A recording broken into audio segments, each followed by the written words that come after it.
Welcome back to another edition of the Be Forever Cool podcast. My name is Rex Fortyfive, and tonight, man, it's crazy. We got some heavy hitters on the show tonight. I'm very excited. I don't know where it's going to go because we also have Bobby Shakes, and you never know with Bobby Shakes. But let's get this thing going. TJ, what's going on, man? How you doing tonight?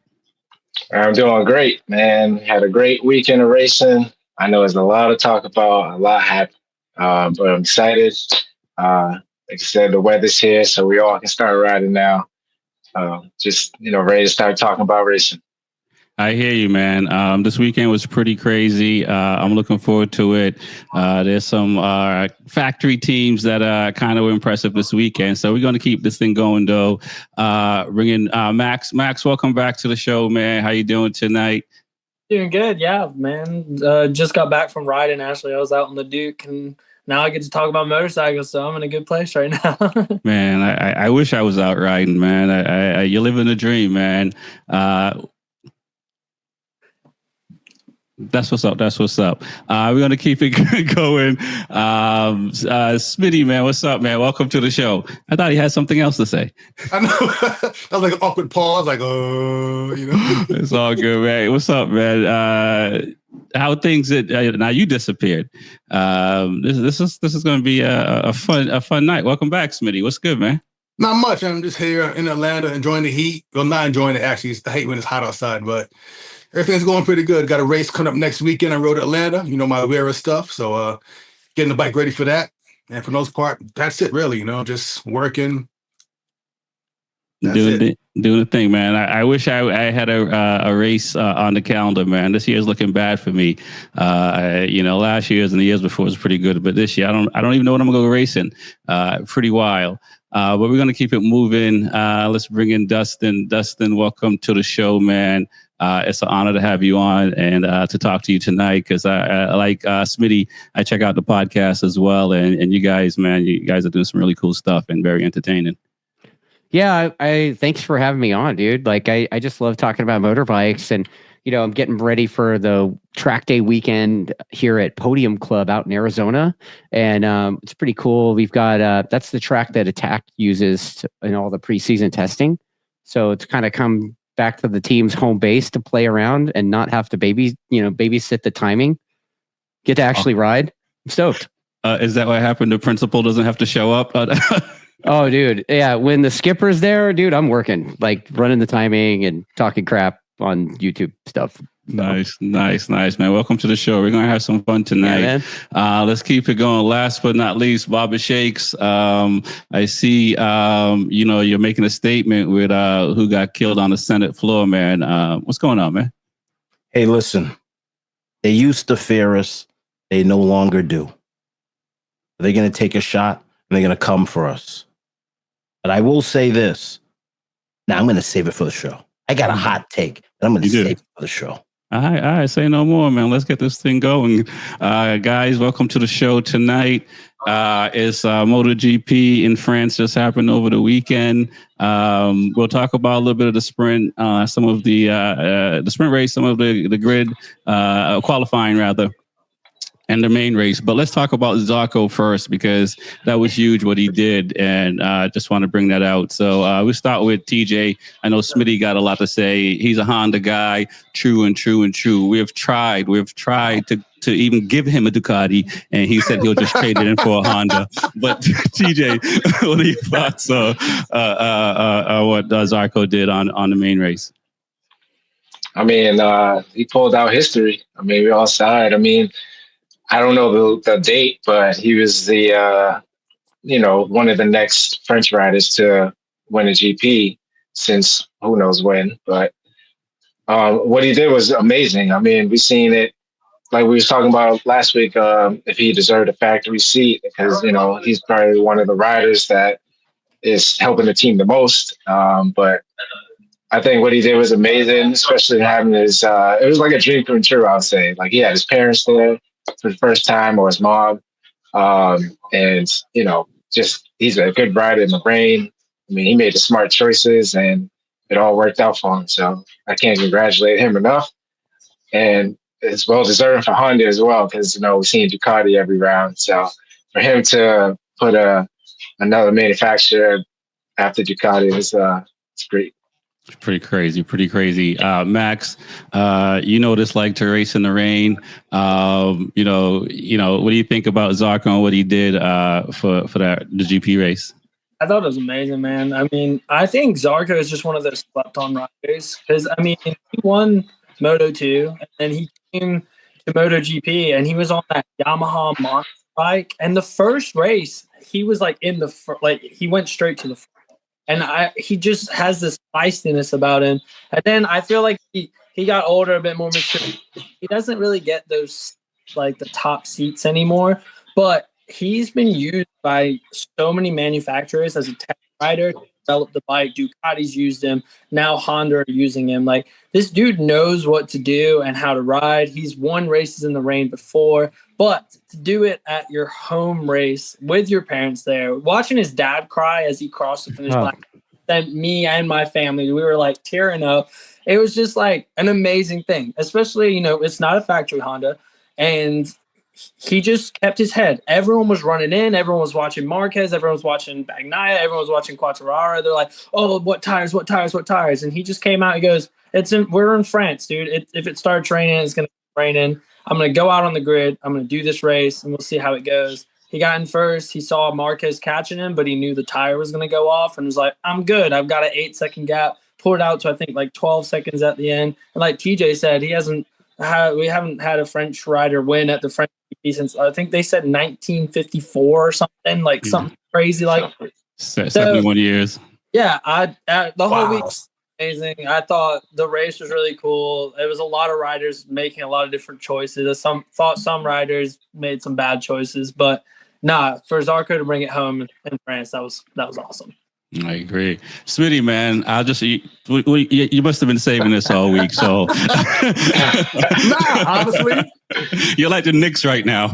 Yes, the underdog finally got one. But it's odd because it wasn't as historic as his win was. It was quiet, actually. Like, he came out of nowhere. The first turn, he damn near crashed because I think somebody hit him as Bastianini hit him and put him in the gravel. Then he's in last place, and he quietly got through the first. But, normally, like, we're seeing guys go from last to first, but it's like always, the camera's always on them. So we know he's coming. We see him past that guy, seeing past that guy.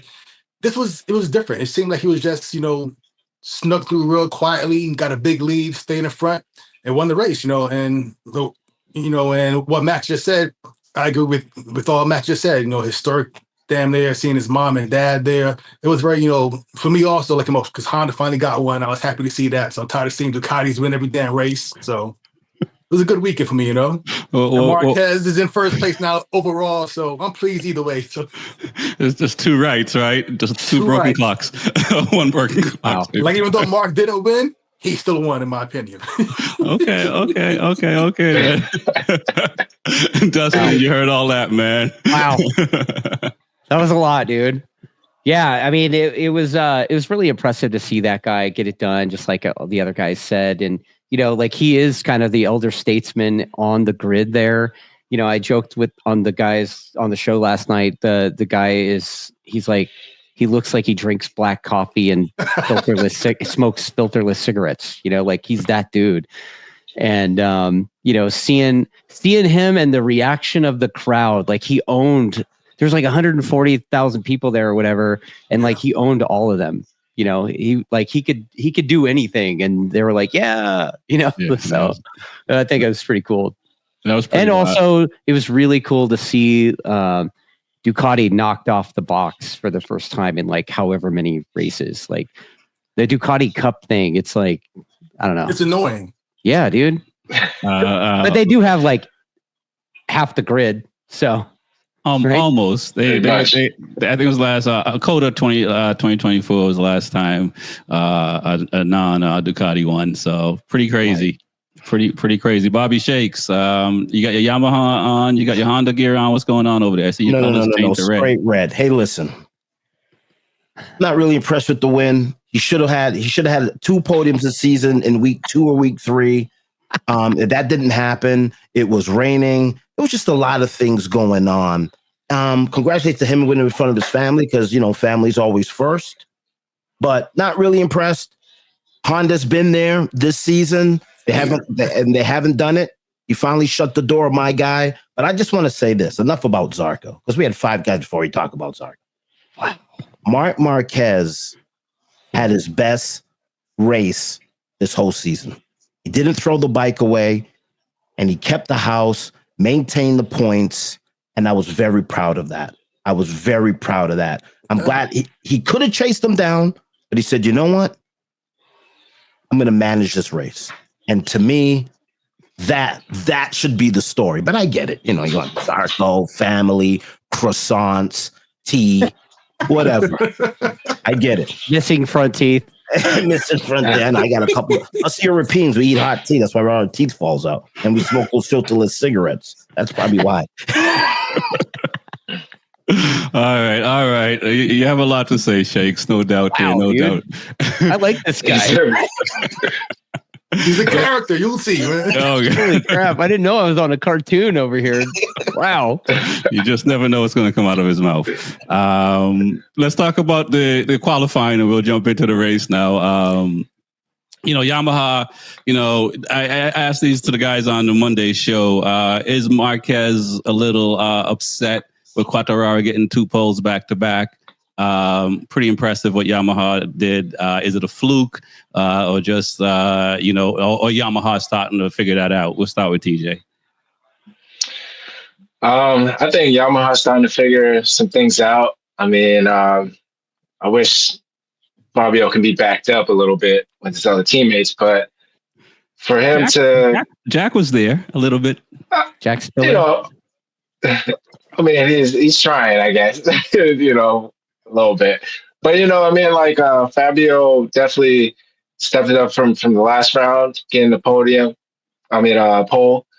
I think that just gives you extra boost to yourself and confidence, and to come to his home Grand Prix, especially. I was saying even last week that I really hope that he can, either win or get pole. So I think they're stepping in the right direction. I don't know if Mark's upset about it because I think he has one goal in mind. So I don't think pole really matters. We've seen Mark come back from pretty much last place for a lot of races and still get points. So, but I just think Yamaha is stepping in the right direction. I think it was very important for them at this time to at least get in that position. Well, I hope that Mark is thinking about one goal, because those 2 crashes, I think he was just trying to sun those other guys and not thinking about the championship. But Max, what are your thoughts about what Quartararo did on the Yamaha? Does this give you guys stateside hope, what Yamaha is doing in MotoGP? I don't know. I mean, I feel like having the other bikes on the field, like having more Yamahas out there, definitely helps with development, because you've got so many different riders giving you information and stuff. But I think it's just Quartararo, man. I think Quartararo is one of my favorite riders. I think he's an absolute beast. And even when he came out on the old Yamaha before he went factory, that dude was setting scoldering laps on that bike. And everyone's like, how is he doing this? And I think he can just do it. Like, unfortunately, Yamaha doesn't have that pace the entire race, so it's not really a threat to Ducati yet. I'm hoping it does become a threat to them. But I don't know. I think it's Quartararo. Quartararo is super fast. I think he can just get those laps done, just like Martin used to be able to do too. He can just get these fast laps out of nowhere. So I think it was more him than anything. Also, he's French. He was at the French Grand Prix. I feel like he had that boost, when you have all the crowd cheering for you. Because, I mean, I know Zarco won and everyone was so happy for Zarco, but I feel like that whole French crowd really wanted Quartararo to win. And I'm happy that a Frenchman won, but if they could choose, I feel like they would have chose Quartararo. And thoughts of Marquez, I mean, I don't think Marquez is that worried. Like you said, like TJ said, he's focused on the championship. Bagnaia crashed twice this weekend, so he's got 0 points. The next person behind him is his brother. He crashed twice in one race, in the rain race. So the points are looking good for him. So I think he came out pretty happy about it. I don't see him that, upset. But I do have to disagree with Shakes, though. I don't think Marquez had anything for Zarco. I don't think calm down. I think he wanted it because that's the way he rides. Marquez is the feisty man who wants it. I think Zarco just outrode him. That's just my opinion. I agree with that. He started on wets and wet and ended on wet. Unlike Pecco, so Pecco crashed out, so he had to change bikes anyway. Smitty, what are your thoughts, man, on what the Yamaha? I mean, I don't think it's enough to convince you to change your logo. Nah, not yet. But Shakes and Max both said a whole mouthful, and I agree with both ton of points they made. So one thing that I'm gonna say that they didn't say, was it a fluke? Nah. In sports like racing, I don't believe in flukes. They're trying to win. And if you're trying, let's say you're trying to do something and accomplish it, it's not a fluke. He's finally gelling with the bike. The team's doing, what he asked of them to do, and it's working. It's that simple, So is it a fluke? Not at all. 2 in a row? Nah. And the best way to say is like golf. If I hit a hole in one, if I'm trying to, it's not a fluke. Can it happen again? No, but I still tried it and I did it, So that's all I got. Mm-hmm. So I think he's going to do a few more poles or throughout, the year. He might win a race, maybe 1 or 2 at the most, but, he's on for now. So I like him. All right. I like Yamaha's direction. Dustin, I know you guys talked about this probably a little bit, but what are your thoughts? And also, how did race direction handle the whole chaos as well? Because everybody had to get it right, and it seemed like Zarco and maybe Miller had it right, but Miller crashed out. Yeah, as he does. I mean, Jack Spiller, dude. I really like that guy too. He's like one of the most likable guys in the paddock, and the dude just throws bikes down the road all the time. It's like his job just to huck bikes into the scenery. I don't know what the deal is with that, but I think it's pretty cool that they made the Marquez rule for that. I think that it still didn't really make much of a difference for Marquez, and I think they got it right though. Everybody's got to do the double long lap thing if you're gonna do that shenanigans stuff from Coda. And then they also did some stuff where, guys for the Martin rule would be, the guy's been out basically all season, right? And he's got to come back and race. And they made a rule to allow guys like that to go and test before they get to race. So I thought that was pretty cool. Right. And then, no, I don't think it was a fluke. You can't pull 2 weekends in a row and call that a fluke. The only thing is, unlike the captain qualifier guy, Maverick Vinales, Quartararo actually knows how to ride. So, yeah, you want a Maverick fan? I know that, man. So Maverick is not changing your opinion this year. What he's doing on the KTM? No, a little bit. No, he's not a fan of Maverick at all. Not at all. It's probably how I feel about when Smitty calls and asks me if I'm going to give Mark the green light that he's going to win the whole. Yeah, you're a hater. Yeah, you're a hater. If you don't like Mark, you're a hater. He is. No, Rex is a hater. Okay. No, not a hater. I'm just saying. I got to take notes on who hates what. Right. Not a hater. But as a competitor, when you run out of points is when you call it, right? Until then, you have to believe there's a chance. Right. And I think these riders, including Alex and Pecco, is sitting here saying, even though we had a bad weekend, Mark also had a couple. So it may be 0-0 or love if you're into tennis and stuff. Shakes. Lots been talking about, man. I see you over there. You got your glasses on, so you're protected from the powers to be that might want to get your brain. I'm looking at the standings here. I'm trying to see what Quartararo is. Oh my God! Oh, he's in 7th place. Okay, he's in 7th place. The Japanese bikes have been Japanese bikes have been struggling in MotoGP, right? Yeah, it's been like the Ducati. It's been the Ducati Cup for the last few years, right? Yeah. So it's ridiculous. Listen, what do you guys think that is? Was there some secret rule that that restricted one? What do you guys think it is? It's Dovizioso. It's the power of Dovizioso laying down the groundwork, chasing down. What's that guy's name again? Mark? No, the other guy that Dovizioso was chasing down. What was his name? Lorenzo? Mark? No, Rossi? Oh yeah, Rossi. Sorry, forgot his How name. did you forget Rossi's name, man? What are you doing, man? I think he's making fun. So it was Dovizioso setting the groundwork for that machine. And now that hard work is finally paying off for us. And I think, listen. And guys, let's be realistic here. If my guy didn't throw away 2 races, everybody on the paddock and everybody in the grid would fear Marc Marquez.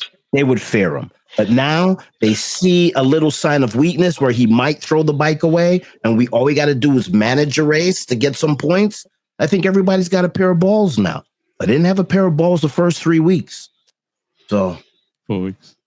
Just letting you guys know. And hold on, let me check again. With Bagnaia, like not last race, the race previous. I don't know what it was, but he finally fought Marc Marquez and like bumped with him. And like, I got so excited because all the other races, like Shay said, they were scared of him. They were just like, I don't want to go near Mark. I don't want to pass him. Like, they were like, it was weird. And that's why I missed Martin so much, because Jorge Martin didn't care who was on the track. He was going to pass him. Like, I'm going to stuff it under him. So finally, like Shake says, they're not as scared. Like, they want to fight him and they want to beat up on him. And I'm like, that's what you got to do. You got to get in his head. You got to mess him up. And then, unfortunately for Marcus, he might throw it down the track because he gets way too racy, you know? Yeah. TJ, you want to answer Dustin's question about Ducati? Why I know it might be hard for you, Smitty, but you know why Ducati's doing so well. I mean, they just got a lot of riders, a lot of data. I don't know this. I don't know who they got that is cheating to get things through and then getting cleared. But they start everything pretty much, seems like with the Arrow way back. I believe they started just all the wings and just adding parts, and then other teams follow suit. Just a lot of teams are delayed. I don't know why they're doing so well. I mean, there's TJ, no real. I expect a better question. I expect better from you, TJ. No, you know cheating, what? That's dirty work. I don't think they're cheating, but there's no. Not cheating. Just, I think these things cycle. You know, right now it's the past 3 years Ducati. Before that, Honda had a good 8-year run, just winning stuff nonstop with Marquez and Rossi. Before that, I mean, Stoner. It was Honda before that. Pedrosa. Superbike. I mean, even like F1. The past 3 years was the Red Bull. Before that, Mercedes. These things just cycle, and I don't know why, but it's just the way it works out. And Ducati, their time will come. Trust me, they're gonna be done soon, man. Honda, go ahead. No, go ahead. No, and Honda will be back on top one day, man. Just not today, man. Maybe y'all got a lot of money, man. Keep drinking milk. Can I go after him in that? Honda, yes. Honda will have a chance in 2027 because the bikes will have less power and you guys have no power. So you're able to race at 800 cc's. So you're right. 850. You're right. Close enough. They're racing lawnmowers. I think a lot of what these guys say is true about it, but I think that Ducati's getting more negative flack from it than the other manufacturers when they did it. You know what I mean? It's sort of like what LeBron James kind of getting for some hate from some people and stuff like that. I think it's more that because, like they said, you know, Honda got more titles. Yamaha got more titles. So they've been letting it rain for a minute now. And I think that, you know, fortunately, I think for Audi coming in and throwing some money at Ducati, and it's kind of weird because you have an Italian manufacturer that has the better tech than the Japanese. And to the point where they're copying what Ducati's doing. But at the same time, like I said, they're just getting a lot of negative press. But I'll throw this out to you guys because we see what's going on now with Ducati. You know, they got rid of their champion rider, which is kind of odd to do, right? They've gotten really other guys like Bastianini who've done well to get Mark on the grid. And, you know, Shakes has been saying this now for about a month or so that, you know, they may be talking about putting Alex on a factory bike and stuff like that. And then we see things with Bulaga may come on a factory. So are they doing too much? I mean, you know, are they going to implode because they're just they forgot about what made them great, and now they're just hacking the thing? We start with TJ. I mean, I'm not the biggest Ducati fan, but I do know, like, since I was growing up, like, those bikes are always selling. Everybody wants a Ducati, so I think their sell market is probably keeping them afloat. But as far as them doing a lot in all the super sport classes like MotoGP, World Superbike, I think they have a lot going on. I hope they don't plummet, you know what I'm saying? Because, they're on a good roll right now. And it's good to see. But like last year, I think 8 bikes was incredibly, like, that's a lot. I don't know how they would be able to manage that many bikes throughout the year. Well, now 6. But they're still doing well. So you really can't say much. They're winning. They got the best riders. But as long as they must have a huge staff where they can manage all this stuff, because there's a lot going on. You can see other manufacturers can't even manage 2 bikes. So. Okay, no doubt. What are your thoughts, Max? Ducati starting to do too much, or they got it all figured out? I don't know. I mean, they definitely want to win. I don't think they're going to bring Alex Marquez on the factory team next year because, they're going to keep Bagnaia because they want an Italian rider on an Italian bike to win the championship. They're not going to. It's the same with Honda. Honda won a Japanese rider to win the championship on a Honda. That's like their perfect scenario. So I don't know if they're going to bring Bulliger in and stuff. I know they do get a lot of hate at the moment, but the thing that I think of is like last year, they're like, oh yeah, Ducati's won nearly every single race. I get that, but the grid was so stacked with Ducatis. When Honda and Yamaha were winning like nearly every single race, they weren't the whole field. Like if everyone was on a Yamaha or everyone was a Honda and like, Yamaha won every race, it's like, yeah, no, well, of course. Look, they're all on Yamahas. So I don't know. The Ducati stigma was like, oh yeah, I get why every team's going to it. I mean, the independent teams that are picking a bike, why wouldn't you pick the best bike? So I think that's definitely going to keep them out there. But factory Ducati, I mean, those guys know how to run their stuff. They're going to keep their best rider, which is Marquez. And unfortunately, yeah, I understand that Martin won the championship, and I love Martin. He's one of my favorite riders, but you can't deny Marquez of what he is. I mean, the reason Honda won so many championships, yeah, it was a great bike, but it was the rider. Like, the reason Quartararo got on the pole was because Quartararo is an amazing rider. I mean, it is a lot of bike, but it's more rider than anything.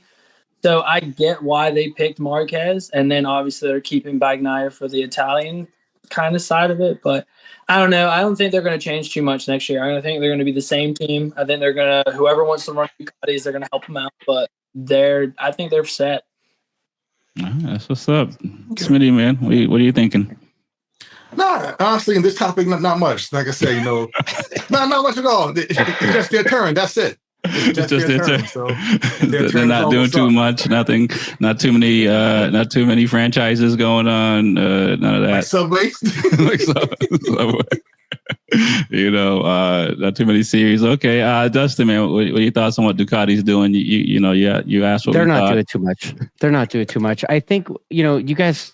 I don't know if anybody's mentioned this, but like Ducati, when they came to MotoGP, it took them a long time to get going, and then when they finally did, they could only have one dude ride the thing. Like AC. Like basically, Casey Stoner could ride the thing, and nobody else could ride the thing. But now, the development has gone so far that damn near anybody could win on a Ducati now, right? Right. And it doesn't matter what color they paint the thing. So I think they've done a great job with that thing, and proof of that is how many people have won on different Ducatis. I mean, and how many people this season even have been running at the front on different colored Ducatis. And so no, I don't think they're doing too much. And I think that I was gonna say what Max was saying too, like back in the day, it was like 2 of each, it was like 2 Hondas and 2 Yamahas, and then there'd be like a satellite team, so maybe 4, right? And now it's like 2 and I don't know, Two and eight. Four factory bikes. right. Like it used to be like a lot of customer bikes that were quite a bit lower level than the factory bikes. Like there used to be like it seemed like back in the day there used to be a harder line in the sand between like the customer bike and the full factory bike. But now the customer bike's capable of winning, and even guys that like haven't been anywhere near anywhere are running in the front now. So whatever they're doing is working. Definitely. Sharing data, sharing everything. Bobby Shakes. I mean, Dustin said it all. But he didn't say this. They should be doing more. We need to get rid of KTM. And that needs to be a satellite team, too. They're doing a pretty good job of that themselves, aren't they? Right. We're going bankrupt, right? So we need to put that underneath the umbrella, because out of everyone that's been on the grid, guys, I know I say a lot of crazy things, but about everybody on the grid, out of all the manufacturers, we have to say that KTM has had the power this year to compete with the Ducati. We can say that. No?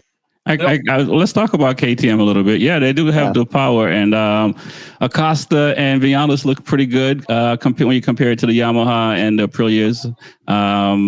So yeah, I mean, what are you guys thinking about KTM? Is it? I mean, I feel bad for Brad, because I feel like Vinales is the top rider for KTM right now, and somehow Acosta's his riding has gotten better this year. Where in the beginning of the season, him and Brad was kind of fighting for 10th, 11th, 9th kind of thing. What are your thoughts on what KTM is doing right now? And like Shake say, should there be just one KTM on the grid? Nah. DJ. I mean, like if you look what they have, I mean, they have, Costa, Brad Binder has been forever, so he should know the most as far as what's coming in and stuff. Maverick Vinales is a solid rider. I mean, they have a lot. They like Jake said, they should be a team that can contend with Ducati, especially how they, I believe ended the season last year. But things are not going the way they think they should, and especially after them going bankrupt. We thought that this season will change a little bit because of it, but I don't know what's going on. They didn't have the best weekend.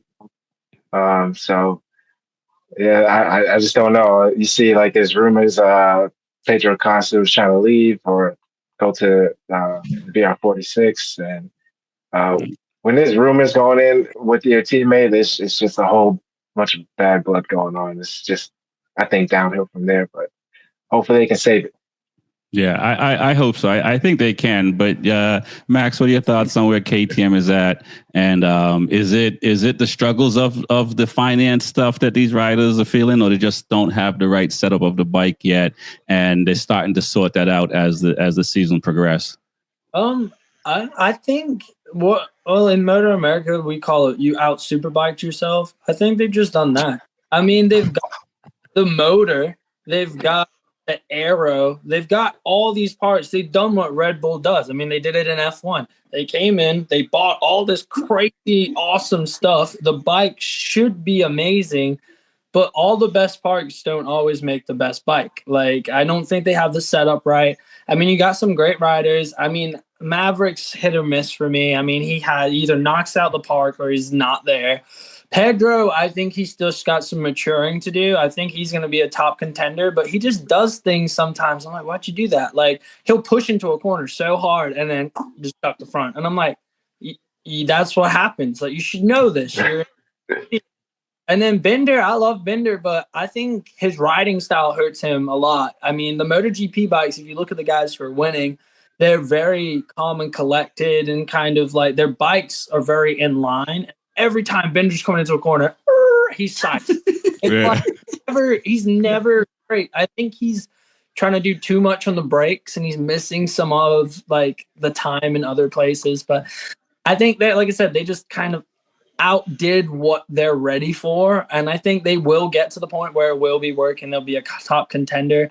Maybe a roster change up again. I mean, I know Martin's looking at his contract right now with Aprilia, and I don't know what's going on with that, but like, I don't know if they could get someone who's a hard hitter, maybe, but they've got a lot more like catching up to do, especially like I said, when Ducati's got 6-7 test riders always doing stuff. So it's tough. It's pretty raw. Smitty, man, what are your thoughts on KTM, where they're at? They're in the top 10. We didn't think we would be seeing them in the beginning of the season, but they're there. Well, you know what I'm gonna say is, first off, what Max just said. You know, the best parts don't make the best bike. I love that phrase. It's a great phrase, and I'm gonna use it one day. You know, when I start to win some races.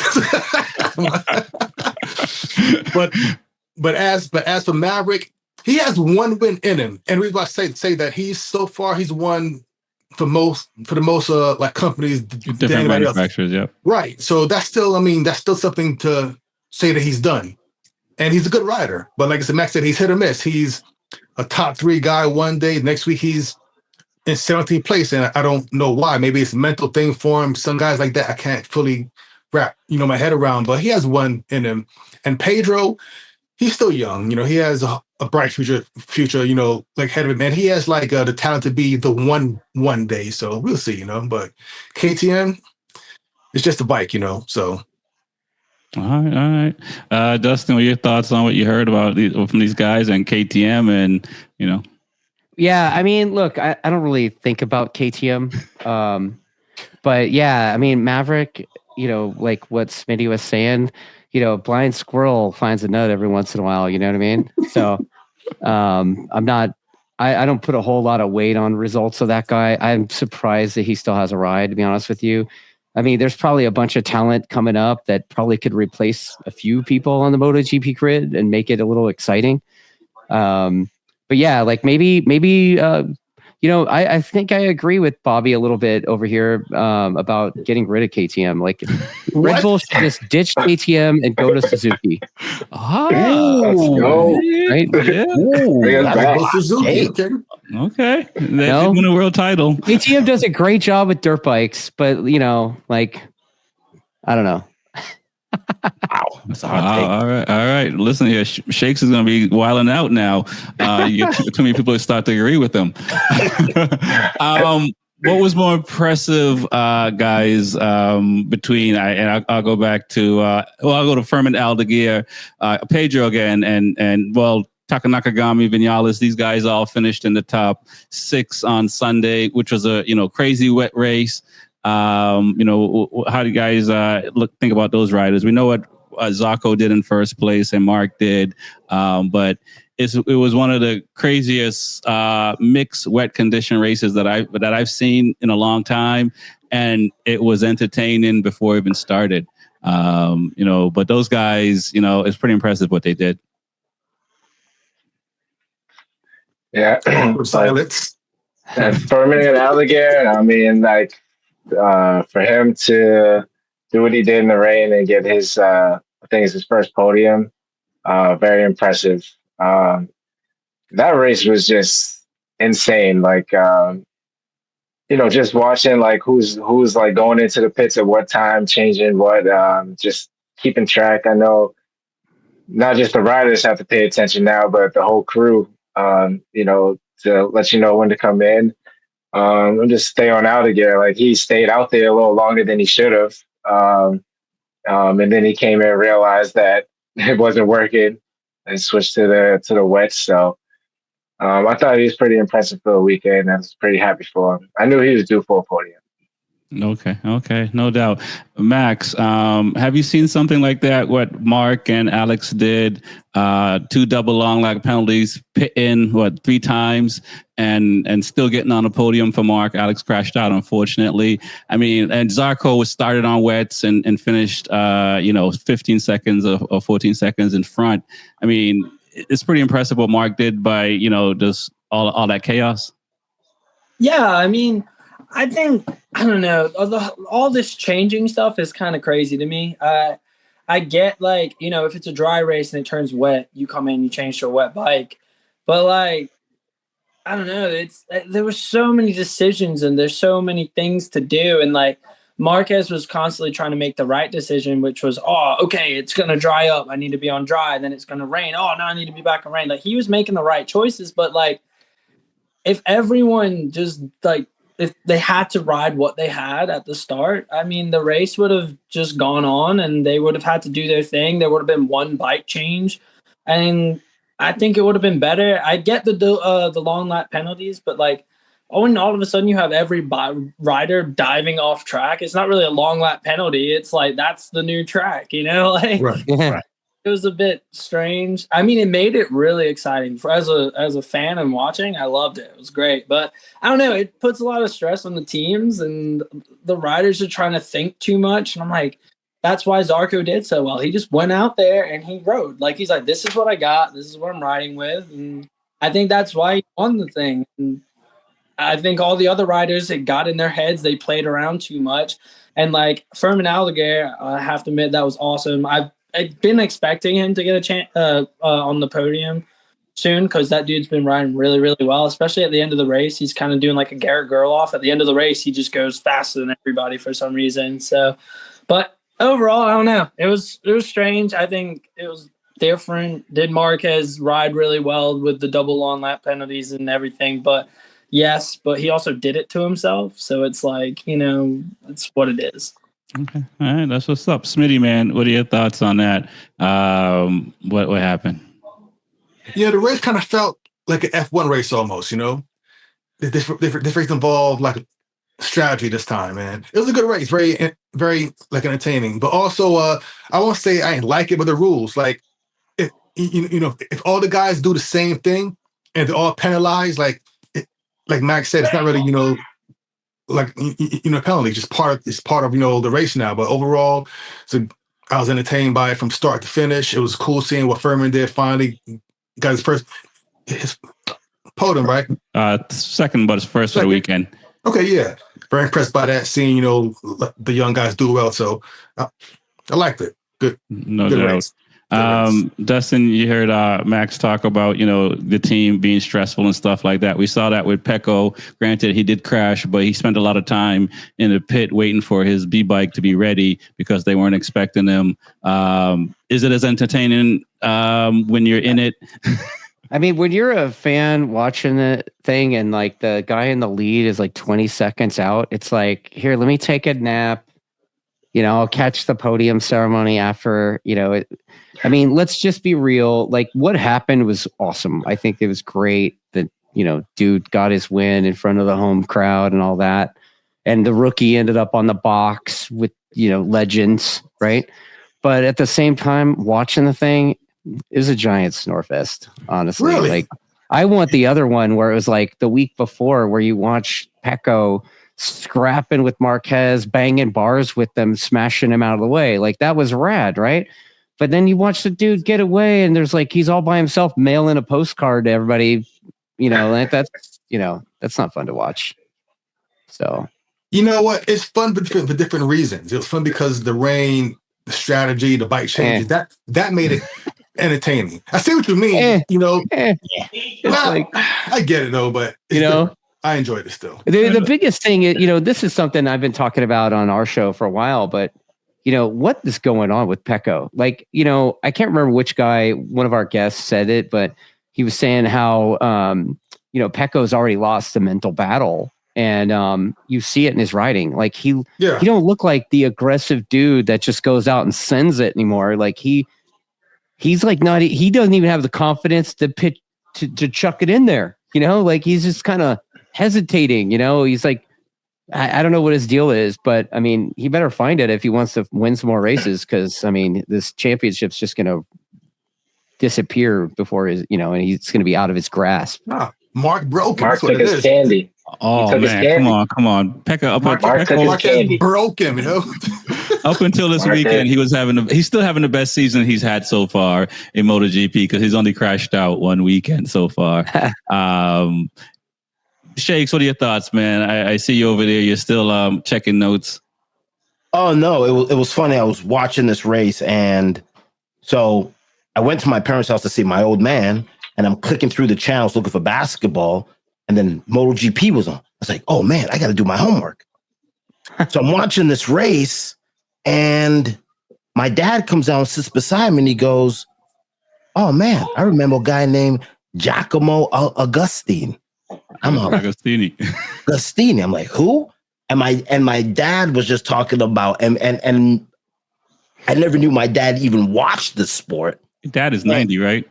Yeah, my dad's like 90. He's talking about Agostini with like he when he races, everybody's in second place, and he comes off and he's surrounded by 100 Italian models, and he was just the man. And this race was really fun to watch, even though it was a snore fest. But to bond with my dad and then to watch the other racers going at it, this was probably the most fun I've had. Okay, And good, man. I was on edge with Marquez. Like, are you gonna throw this thing in the wet? Like, this was the hardest race for me to watch all season, because I thought he was gonna chase the guy down, but Max said he didn't have it in him. But I'm glad he didn't have it in him. I'm glad he finished second. I'm glad he finished second. I'm glad he didn't throw any points away. I'm glad he didn't drop the bike. Well, so am I. So this race was entertaining in other ways for me, but Dustin's right. Like, I like to see Ducati 1, 2, 3, 4, 5, and 6 just smashing everybody and going around. But this was entertaining. I didn't say that, dude. I'm throwing those words in your mouth, man. Wow, bro! Like that's a stretch. Also, like I've never heard Agostini described in the way most people would describe Barry Sheen. Right. But whatever. Hey, I know. I was like, I'm like looking at my dad, like, okay. Like, are we gonna start doing history lessons on this show? Let's do it. We might have to in the off season. Oh man. What about watching this race being in a crowd of over 300,000 people as well? Dude. Like hearing the crowd roar as the bike's going by, you usually don't hear that much, unless you're at obviously Le Mans or Mugello or something. But I also thought it was pretty cool seeing the amount of people that was there. Yeah, let's talk about the crowd a little bit more, because it was pretty crazy. As TJ say, over 300-something thousand people came through. Jerez was pretty crazy as well, and I mean, I could hear it coming in on the speakers from the cameras and stuff like that. So it was pretty wild. Is this where MotoGP is going to be heading with this kind of crowd and stuff like that? And I assume the owners, Liberty Media Group, must be happy with the crowd turnout. I mean, I hope so. I mean, yeah. I think it's just where the bikers are basically bred from. Like, those French riders or Italian riders, they really love the sport over there compared to our variety that we have here. But, I wish seeing Coda feel like that during a MotoGP race. But I don't know. Hopefully it's going in the right direction. I agree with you there. I hope Coda is like that. I was fortunate to go to Mugello in 2018, and there's a little over 100,000 people, and that was pretty crazy. I was on the start finish, and the atmosphere there was pretty wild. So I can't imagine, what happened at the French Grand Prix. What are your thoughts, Max? I mean, I think the crowd is what the sport deserves. I mean, this sport's freaking awesome. I think it's the best sport out there. It's fast. It's insane. People do crazy things on motorcycles, but I think they get those crowds because they got a home favorite. I mean, when you go, like I said, those people loved Quartararo, and then at the Spanish GP, they love the Marquez brothers. It's like they show up because they're fans of their rider. It's like the Olympics almost. It's like we're showing up, and that's why when Quartararo cut back under Marquez in the sprint race and everything, though you literally could hear it through the TV.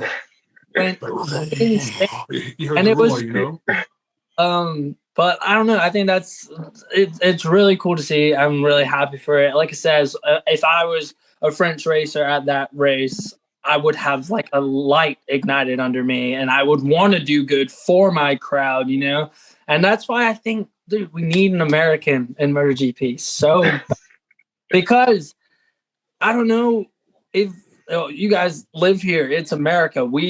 Everyone's so pro-America. If we had an American rider in the GP doing well, I feel like Coda would be insane. You'd have people in American shorts. We have a future.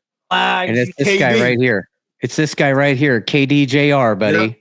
He's on his way. Yeah, he's on track. Give him 6 years, man. No doubt. What are your thoughts, Smitty? The crowd. I mean, the crowd was good, but I mean, same thing Max said and Shake said. But I have a question for either Max or Dustin. What can we do here in the States to like grow the sport, you think? Because over here it's not as big as I feel it should be, or it was, let's say 20 years ago, and and back in the days. So what changed that had the sport die so much? Well, DMG took over. Okay. Right? DMG took over, and then they basically took a giant dump on the sport and kicked the manufacturers out, right? So they messed with the rules to where the manufacturers are like, never mind. And then it's taken, Moto America, I think, is doing a great job.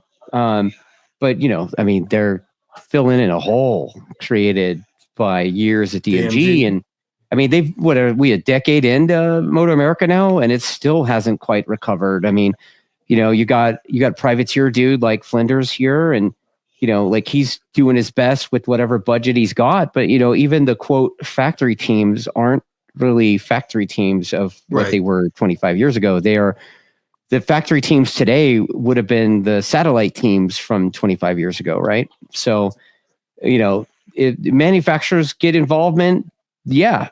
But the only thing to get that is we didn't have motorcycle sales go through the roof again, right? Yeah, that's what I was start selling motorcycles. The thing is, like, a lot of fans, like Shakes was going to watch basketball the other day. Like, a lot of people play basketball, a lot of people play football. It's more relatable. I mean, I can count on how many of my friends ride motorcycles, like besides like the motorcycle community and stuff. But like in my high school, maybe 6 or 7 people rode motorcycles. And like back in the day, like when it was in the heyday of America, I mean, everyone was riding motorcycles. They were riding Harley, dirt bikes, any Suzukis, Yamaha, anything they could get of. They were buying, selling, trading, modding, and like they don't have that anymore. The kids don't want to ride, and that's the biggest thing. We need to get the kids involved, and they gotta love it, and they're gonna spread it more. This is the kids.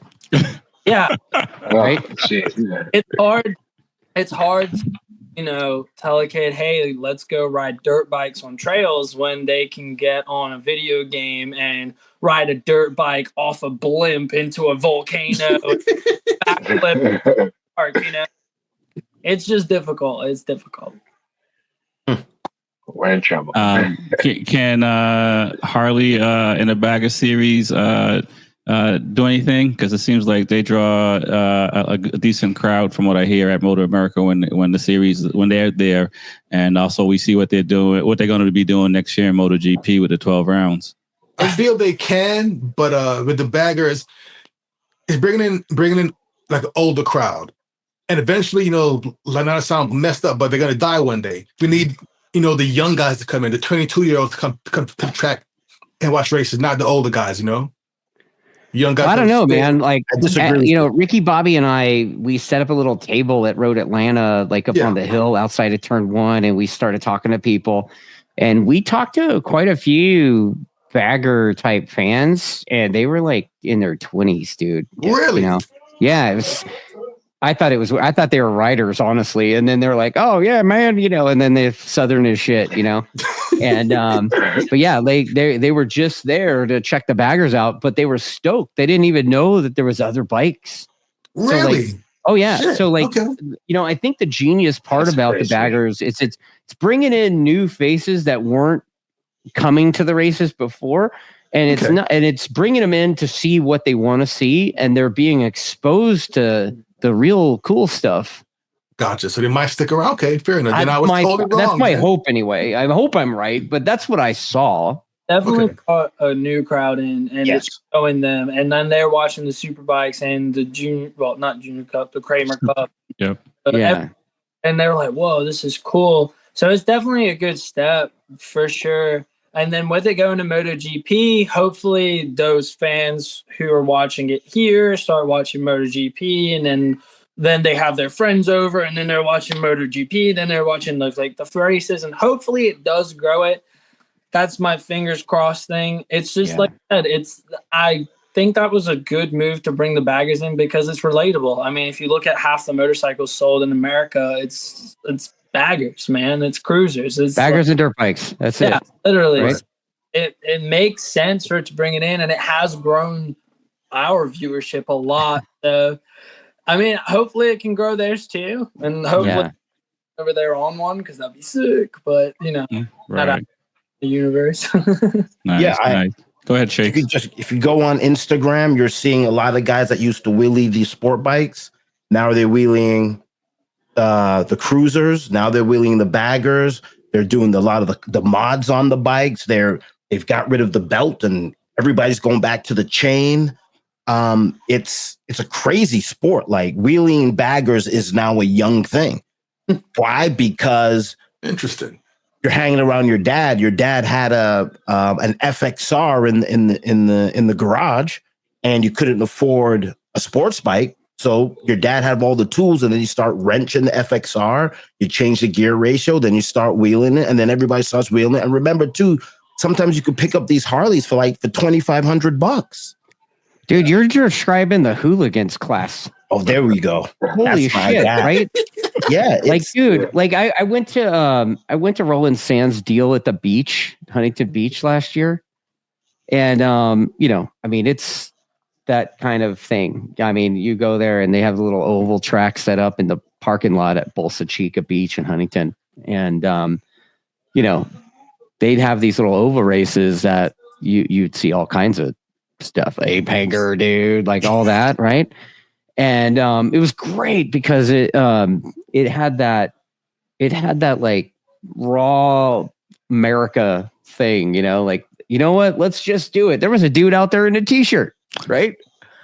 It was great. And the stunt show, they had these guys, I can't remember what they were called, what their branding was, but every one of these guys was like rolling burnouts, big time stunt, all the stunt stuff that you used to see like on Gixxer guys or whatever, but they were doing it on baggers right? And they were full on like 12 o'clock in the thing and dragging the rear fender and all that. It was great, and it brought in people and they were all excited about it. Like, that's that energy that we need for racing across the board, but our country's full of people that are sitting on the couch eating a bag of Cheetos talking about Yes, with whatever fill in ball sport, Dustin, let me ask you this, because you've had one of the influences, or maybe a few, come to your track days and got their race license and then racing. Do you think the street rider influences can also, because I see what Max is doing, I think it's pretty cool to just bring attention to club racing and stuff like that. Do you think we need more of that as well? Some of these street guys and gals that are, that are influencers and YouTubers and such to come to the racetrack and see what you're like digging me into a hole, aren't you? Bro, you're saving I've been shoveling in the shit for that one. I think I think it's pretty cool. Some of these influencer guys, we've kind of scumbagged them into going club racing, and it's been pretty interesting. The it's a mixed bag, because some of those guys are pretty polarizing characters, and so to try to ride the balance of, dude, I'm just trying to get people more interested in the sport. Like, this guy's got like, a couple million subscribers on YouTube or whatever. So it'd be kind of cool to, even if our sport collectively could bleed off 1% of that fan base into our sport, like what would that do to our local club race grids? And the club race grids kind of feed the nationals, and you look at some of the clubs. I've been following club racing across the country, some clubs are doing better than others, and there's some ebb and flow there. But there's some really long established clubs that it appears like they are on the verge of going down. Right. And, like me being like a grassroots guy, like if I can try to give a slight bump across the board, if I can, whatever I can do, like I want to do that, So, we got some of those guys coming out this weekend too, so that should be fun. Nice. Like, I'm the guy that gave that Gixxer bra guy a 2-up, right? I don't know if you saw that. Yeah. I saw that. Yeah. Like, he's cried like a little girl for 3 laps. Smitty, what your thoughts on that, man? Influences showing up to the track now and shedding some light on what we've been doing. Yeah. Okay. Yeah, it's so, like I think the biggest thing, a lot of people think that to come out to the racetrack, there's all these variables that there's all this crap that they think they need to come to the track. The reality is the barrier to entry these days is quite low. I mean, literally, dude, if you got a bike that runs and you got good tires on it and you got a suit and helmet and everything, that's it. Yeah, like you're good, dude. Like, come on out, bring that thing out. Just, you know, we don't have any rules against ugly either, so you know, there's a lot of that too. My thing is, all exposure is good exposure to an extent. It's more eyes on the sport, bro. To an extent. Man. You could bring the wrong guys, but it's still more guys coming out, spending money, and growing the sport. It's that simple, you know. So yeah. I like it. I've had a lot of wild accusations thrown in my direction because of this, and none of, you know, it's like, dude, why do you care? Like, I'm not sponsoring, dude. First of all, I don't have any money to sponsor people. Like, this dude's a customer. I shared him because he tagged us in it, you know, like there's, you know, the polarizing characters generates a lot of hate towards some of those guys and for various reasons. And, you know, they all have they're weird, you know, they have weird, colorful pasts and stuff. And the thing is, like, we're turning him into our sport. Right. You know, we're turning him into us. And, you know, these people that are going to have to deal with that, like, what are these people going to say when that dude starts beating them in races? Right. He can ride though, man. No, I think it's good, man. And I saw some of the hate that he's gotten and other folks and stuff like that. And it is, I find it weird because at the end of the day, that's what you want. You know what I mean? You can't be mad at somebody for going to the racetrack and doing stuff they used to do on the streets and change their lives. So I think it's pretty cool. What are your thoughts, Max, on that? Do you turn your lights off at midnight and go flying down New Hampshire Speedway or New Hampshire Loudon? No. The thing is, though, I tell a lot of my friends, I had some friends that rode on the street and they're, you know, doing wheelies and they're having fun because motorcycles are fun. They're supposed to be fun, but it's dangerous out on the street too, man. You got cars, people, everything. So I always try to turn them into, hey, come to the track. So I let all my stuff out on the track. I go as fast as I want and do whatever. And when I cruise around the street here on the Duke, it's just, I cruise, I have a good time. I mean, if I pop a wheelie every now and then, it's normally on a street that I know and like I know nothing's coming. But my racing is racing, and then other than that, I have a hyper motard on the street, and it's just for fun. It's like I cruise on it. You know, I might slide the rear to a stoplight every now and then, but like you do a stoppie and a burnout every time. Reckless Max. Don't lie, dude. Try to keep it cool. That's just. But yeah, no, I mean, I get it. The thing is, it's hard to do on motorcycles, so do it at the track, you know. No doubt. If not one, it's called Max Flinders Max Wrist, okay? There's a lot of Max, dude. Like, there's two of them coming out this weekend, dude. Like, there's the Mad Maxi guy that gets often mistaken for the Max Wrist guy. Oh, that's good to know. I thought they were the same person. No. I used to watch them way back in the day on YouTube, so. Yeah, I knew how they were together and then split somehow, and they both started making their own content.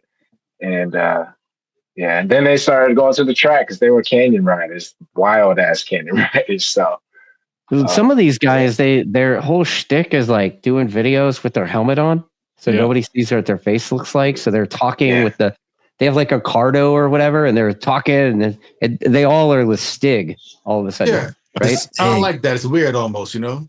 Like, it's strange, but dude, they're not making content for us. The reality is, and you got to understand that they're making content for people that aren't us. Correct.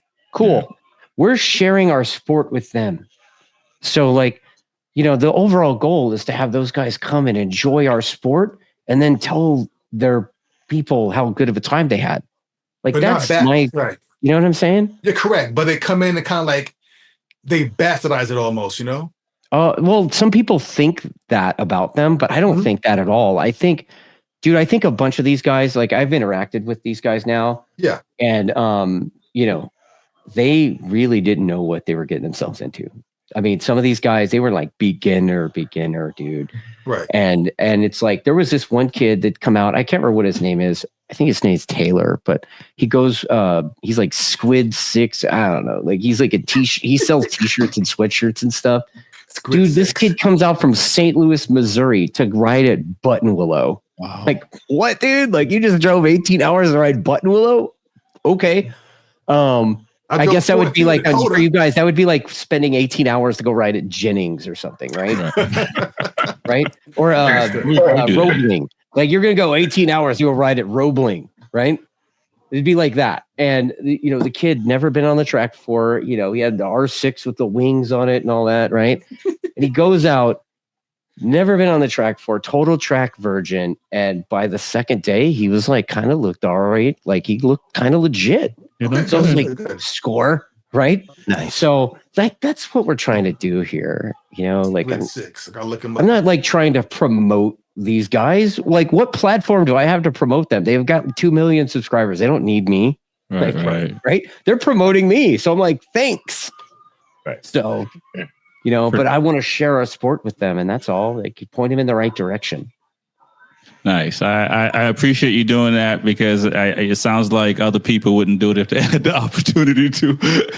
They'll moonwalk away from them guys, and I think you got to meet them head on, and what you're doing is perfect because it's going to help our sport, and keep a couple of riders, a few crazy riders off the street, scaring old ladies and stuff like that. Shakes, what are your thoughts, man? You're a huge influencer. Before YouTube, there was Bobby Shakes. I think it's great. There is a problem though. Sometimes the OGs don't like it because you might step on some toes and you may kind of bastard the sport. But the motorcycle industry is an industry that dies 1% every year. Sales are just declining. We need to hug and embrace new people coming in. And I think what Dustin is doing is just amazing because that's the only way the sport's really going to grow. Because my son, it's like, why the hell would you buy anything for over $2,000 that doesn't come with a seatbelt? He doesn't want nothing to do with the motorcycle. So if we get more young blood coming in and loving the sport will then grow. Right. And then you get to bond with your dad and you get to bond with your uncle and old relatives who rode back in the day, who were probably in a bike club, like a 1% club, and they retired. And these little conversations have to happen over dinner, and then it just trickles. Yeah. And I think it's great. We have to grow the sport. The sport's dying. Sales wise, another thing I would like to see, which I would love to see a MotoGP track like somewhere sexy where we could pull yachts in and like Monaco, like because all the places like that are in California. And I mean, dude, like people's houses burned down. They can't get them rebuilt. Miami. Yeah. Miami could do anything Miami's there, not right? as sexy as Monaco though. Right? No. And we need, and I think F1 is on this trajectory because F1 is sexy, right? They have Montreal, which is a party. Monica's a party, and then that energy transforms for everybody watching the sport, all the tracks. I think if we had a nice racetrack and somewhere sexy, high end, you get all the boats in, the yachts in, the fashion shows and all that stuff, that would help the sport too. I love your daydreaming, Bobby, but you realize that when we put something like that in America, the neighbors get all butthurt. That is true. Also, when you do stuff like that, it just gets to say, like F1, they can run anywhere because they can hit a wall and be completely fine. If I hit a wall, right, hurt. You're hurt. Yeah, we don't have like the Isle of Man here, like on Angeles Crest or the Tail of the Dragon, right? Like that would be sick. I'm sure a lot of people daydream about that, but I would be sick. The Isle of Atlanta, I would love that. And what's the place in New Hampshire? What's that place called? I should know this. Not the track, the speedway. No, what is it? Lacona. No, not Lacona. What is it called? I got a blank. If you're from New Hampshire, put it in the chat. But New Hampshire has their little mini Tail of the Dragon where you go and it has, I forgot the name of it. Been there like I think I know what you're talking about. It has Hawk in the name or something, I think. yeah. A lot of weight is put on the tail of the dragon for being like the road or whatever. And I'm here in Southern California, and we've got Angeles Crest, we've got all the Santa Monica Mountains, we've got Ortega Highway, Highway 18, like just in SoCal, Palomar Mountain. Like we have all of those. Like every weekend we could ride somewhere different, and every one of those rides is like, 30 miles of just murderous roads, right? And then people talk about Tail of the Dragon being a thing, and I'm like, that's cute. That's cute. Yeah. Tail of the Dragon is like the first thing you can get to in the South. That's right. If you're in the South on the east side, there's no mountains, there's no hills, there's nothing. Right. Yeah. So like you finally get to something, it's like, this is it. And that's fun. Right. Okay, I get it. Makes sense. 11 miles, 318 turns. Yeah. Like I don't even ride on the street anymore. Like on those mountains I just listed, I've ridden more miles on my bicycle on those in the last few years than any kind of motorcycle lap. That's pretty wild. It seems like a lot of track riders and racers. When I first started racing, a lot of guys don't ride on the streets or at all anymore and stuff like that. I still try to ride as much as I can on the streets. I still enjoy it. Down here where I am, there's no turn, so it's just really just straight all the time. So that's kind of boring. Like like forever. Exactly. I need cruise control. That's the only fun part. We're gonna wrap it up, guys. Tell people how they can find you. We'll start with TJ. Find me on TikTok, Instagram, 2 Wheels and Coffee, the number 2, Wheels and Coffee with a K, and Facebook, TJ. So, sponsorships is Woodcraft Technology, J&G Performance. They always help me out when I'm down, and Hideaway RV Rentals and Vortex. No doubt. All right, Max, shout out your sponsors and how people can find you. Y'all can find me on Instagram, Max88 Flinders, or on Facebook, Max Flinders Racing, or you just come out to any Motor America event and I'm there. Come by, sit on the bike, hang out, get a poster, do whatever you want. I got a bunch of sponsors.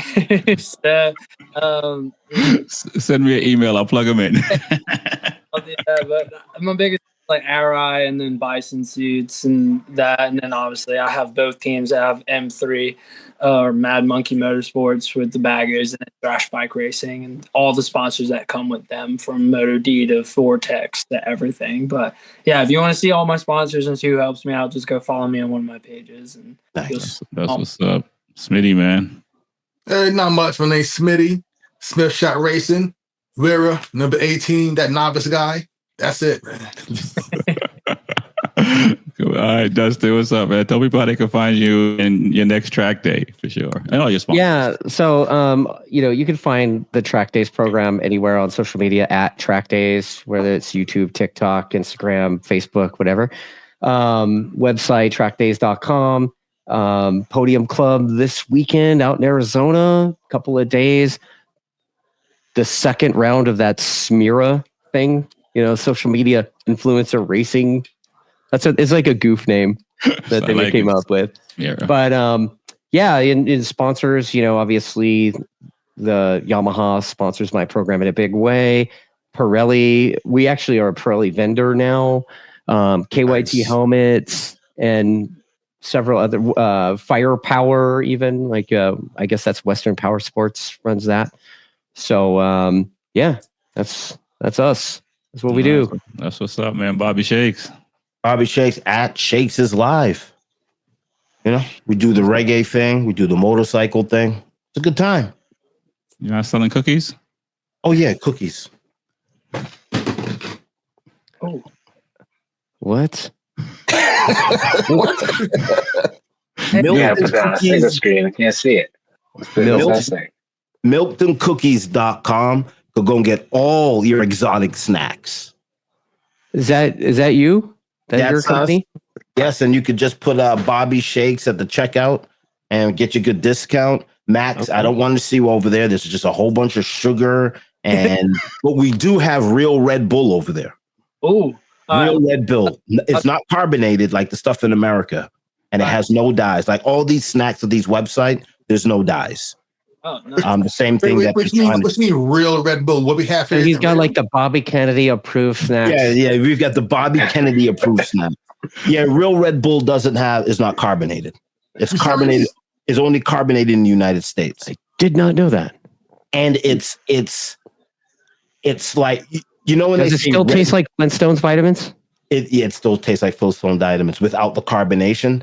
And the reason why they say Red Bull gives you wings, because when you drink, it's like, I think it's like 10x the caffeine in America. Like, like when in the commercial, when they see the guy flying, you drink a real Red Bull, you're gonna fly. Wow. It's I gotta give me one of them. Yeah, it's crazy. They have the 8X Red Bull from Japan. It is insane. It gives you wings, not the stuff that you get at the Stop and Shop in America where you're tired, you're drinking, you're like, shit, it just put me to sleep. The Stop and Shop. Yeah. Stop and Shop. Guys, I want to thank you for coming on tonight. It was a blast. Peace. Yeah, fun hanging with you guys, man. That was fun.